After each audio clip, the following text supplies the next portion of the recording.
L'État du Sénégal, via Madame le ministre des Sports, a décidé de ne pas prolonger le contrat du sélectionneur A du Sénégal, Aliou Cissé, à juste titre ou pas. Vous me le direz dans les commentaires. Est-ce qu'on va en parler ou pas? Bien sûr qu'on va en parler.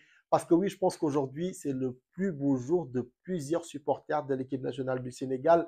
Et je pèse mes mots, car oui, si Aliou Cissé a réussi la prouesse de nous ramener donc notre premier titre continental, il aura aussi réussi la prouesse de se mettre à dos plusieurs millions de Sénégalais qui n'en pouvaient juste plus de lui. Et de toute façon, cela s'est vu avec l'affluence au stade lors des derniers matchs, car on est passé vraiment d'un stade plein à craquer à un stade quasi vide parce que plus personne ne voulait y aller et se taper une purge, comme lors des matchs face au Burkina Faso, lors du match aussi face à la RDC, c'était la même chose.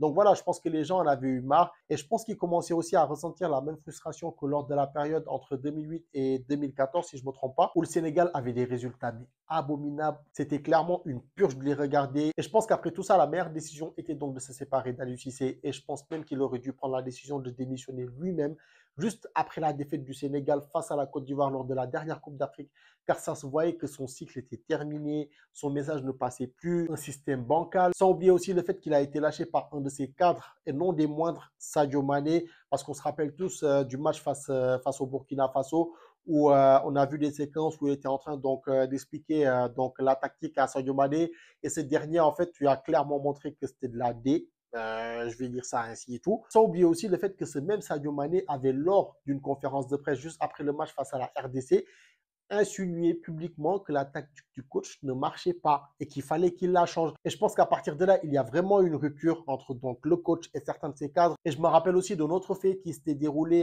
lors de la Coupe d'Afrique des Nations. Je pense que c'était le match face à la Gambie ou face à la Guinée. En tout cas, je me rappelle que Kalidou Koulibaly avait raté une transversale et il y avait une altercation un peu robuste donc entre lui et Aliou Cissé, sans oublier aussi le fait que son adjoint a décidé donc de démissionner, Régis Bogart si je ne me trompe pas et tout. Et d'après les rumeurs, ce dernier a démissionné parce qu'en gros, il n'était plus en phase avec Aliou Cissé, car Aliou Cissé n'en faisait qu'à sa tête, qu'il était borné. Et donc voilà, donc lui, il a préféré présenter sa lettre de démission et quitter donc l'équipe nationale du Sénégal.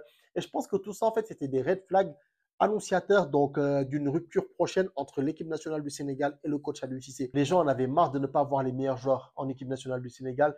Les gens en avaient marre de voir certains joueurs bénéficier d'une immunité à durée indéterminée. Les gens en avaient marre de devoir regarder une équipe sans fond de jeu malgré les grands noms qui composent cette équipe. Les gens en avaient marre de ces binationaux perdus parce que monsieur attendait qu'ils fassent le premier pas.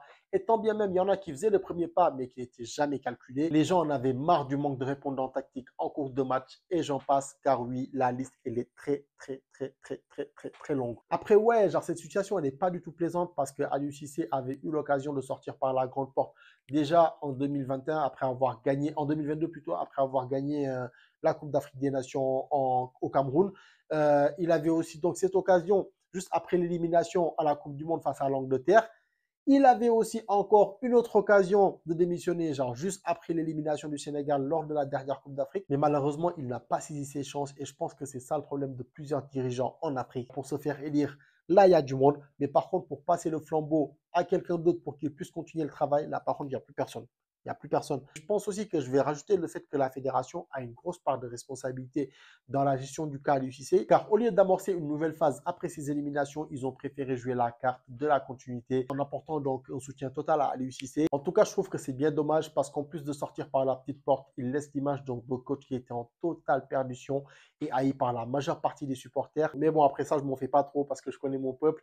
Je sais qu'on est beaucoup dans l'émotion et je sais que d'ici 6 mois, en fait, ils auront déjà oublié le cas du CC et se rappelleront donc des bons souvenirs comme la victoire donc lors de la Coupe d'Afrique des Nations en 2022 au Cameroun. Voilà en tout cas comme quoi en fait les derniers résultats de l'équipe nationale du Sénégal ainsi que la colère des supporters auront eu raison d'Aliou Cissé. Voilà en tout cas moi je pense que maintenant le Sénégal doit se reconstruire et surtout trouver la personne qui saura nous faire passer un cran au-dessus parce que oui pour moi aujourd'hui l'équipe nationale du Sénégal n'a pas besoin d'un simple coach mais a plutôt besoin d'une personne donc charismatique, une personne qui a une bonne science tactique et surtout une personne, pardonnez-moi, une personne qui a une très bonne connaissance du football. Parce que pour moi aujourd'hui, franchement, passer d'Aliou Cissé à Omar Daf, Pape Chow ou coach Dabo, pour moi, ce n'est pas une plus-value.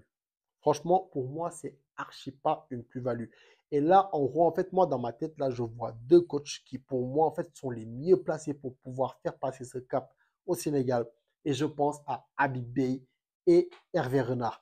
Après, pour le cas d'Hervé Renard, c'est vrai que ça va être compliqué parce que déjà là, il est en contrat avec la Fédération française de football, avec l'équipe nationale féminine. Et même sans ça, en fait, je pense que ce sera compliqué au vu de son salaire. Je pense qu'aussi, il y a aussi la politique donc, du Sénégal qui cherche plutôt un coach donc sénégalais. Et je pense que voilà, donc là, tous les voyants sont verts pour Habib Beye parce que pour moi, en fait, c'est la personne la mieux placée pour pouvoir diriger cette équipe nationale du Sénégal, ramener de nouvelles façons de jouer au football, une nouvelle tactique, pourquoi pas ramener de nouveaux joueurs parce qu'il est temps aussi aujourd'hui pour certains joueurs donc de dire au revoir à l'équipe nationale du Sénégal. Je ne vais pas citer de nom non plus. Mais en tout cas, voilà, moi je pense qu'aujourd'hui, Habib Beye est la personne la mieux placée pour pouvoir reprendre le flambeau et pourquoi pas donc essayer de continuer sur les bases donc du travail qu'a effectué Aliou Cissé et pousser le truc beaucoup plus loin, histoire de remettre le Sénégal à la place qu'elle mérite. Franchement, pour moi, aujourd'hui, juste le fait d'entendre le nom Habib Beye lié à celle de l'équipe nationale du Sénégal, pour moi, en fait, c'est une hype naturelle. Et vous n'allez même pas me contredire parce que je sais que vous pensez la même chose. C'est pas la même chose d'avoir Habib Beye que d'avoir un coach Dabo ou un Omar Daf ou un Pape Thiaw. C'est pas la même chose du tout. Habib Beye, c'est le charisme. Habib Beye, c'est une bonne connaissance tactique et Habib Beye, c'est une bonne connaissance du football. En fait, là, juste le fait de penser qu'il y a des gens qui ne pensent pas actuellement au Habib Ball.